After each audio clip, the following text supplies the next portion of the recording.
औज़ु बिल्लाहि मिनश्शैतानिर्रजीम बिस्मिल्लाहिर्रहमानिर्रहीम। मेरा नाम डॉक्टर मिसेस गुल है और आज मैं एक बहुत अहम टॉपिक पर वीडियो बनाने लगी हूँ। आज का हमारा टॉपिक है काला यरकान, जिसे हेपेटाइटिस सी भी कहा जाता है। आपका जिगर आपको बहुत से तरीक़ों से सेहतमंद रखता है। ये आपके खून से टॉक्सिन्स को खारिज करता है और खाने को तवानाई में बदलने में मदद करता है।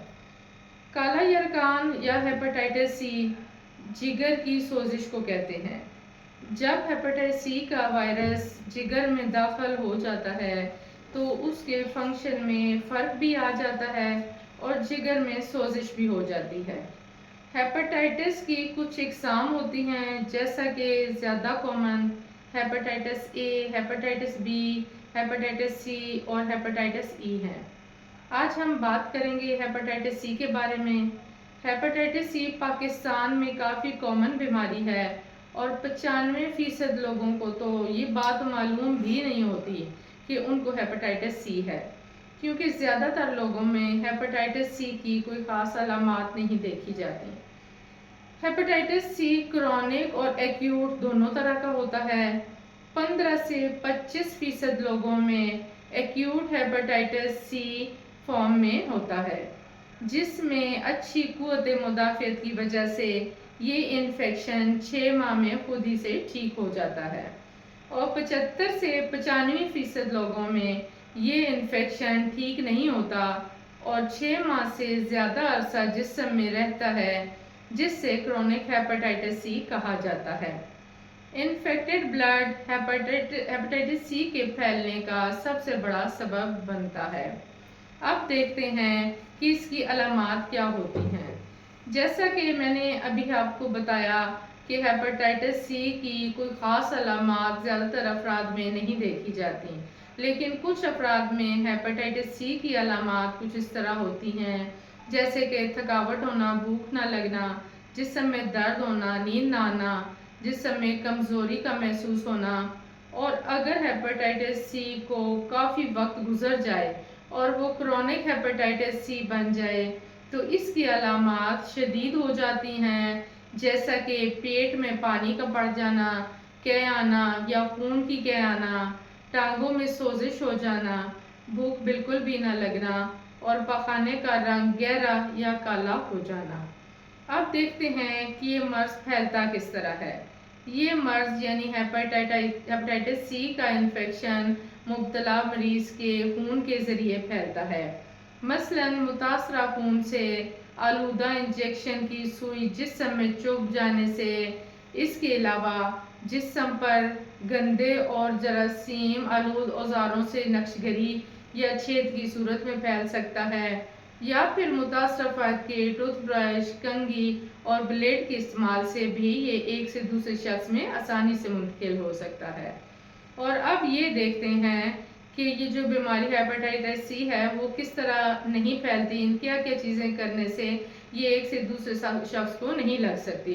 मुतासरा फ़र्द से हाथ मिलाने से, गले मिलने से, उसकी खांसी करने से और छींकने से या मुतासरा फ़र्द के साथ बैठने से ये मर्ज़ बिल्कुल भी नहीं फैलता। माँ के बच्चे को दूध पिलाने से या ग़िज़ा खाने से या पानी पीने से ये मर्ज़ एक फ़र्द से दूसरे फ़र्द में बिल्कुल भी मुंतकिल नहीं होता। अब देखते हैं कि ये इसकी वजह से हमें क्या नुकसान हो सकता है।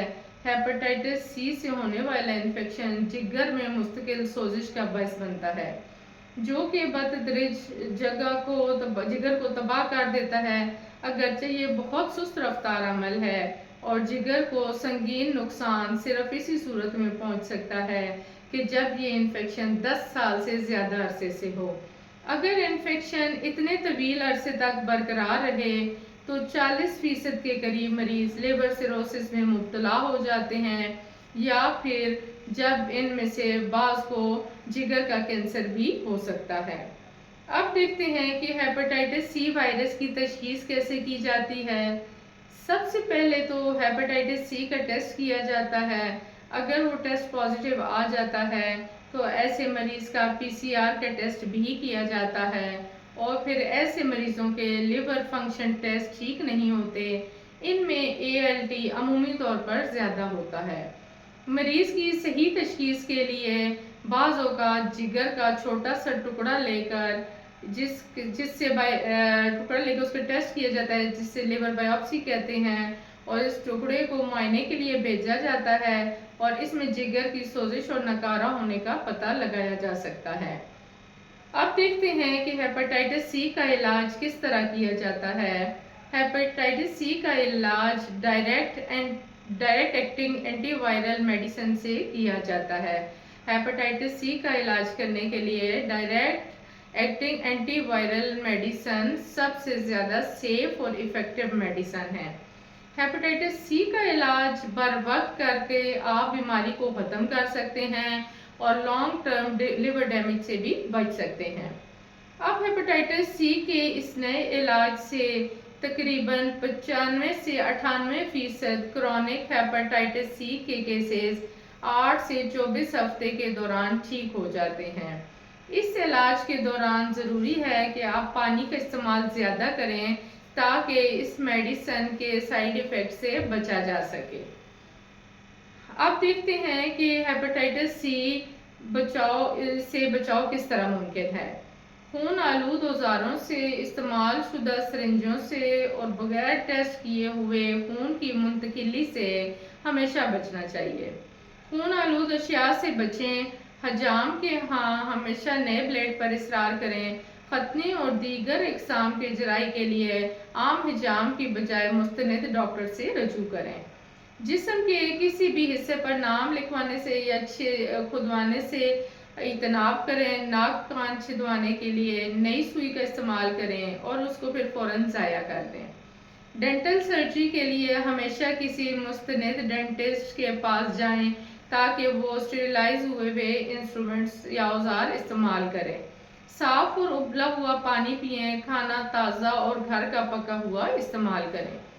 اب ہم دیکھتے ہیں کہ جن لوگوں کو ہیپاٹائٹس سی ہے ان کے لیے کون سی ایسی خوراک ہے جو وہ کھائیں تو ان کو فائدہ ہو سکتا ہے، یا وہ کون سی ایسی خوراک استعمال کر سکتے ہیں۔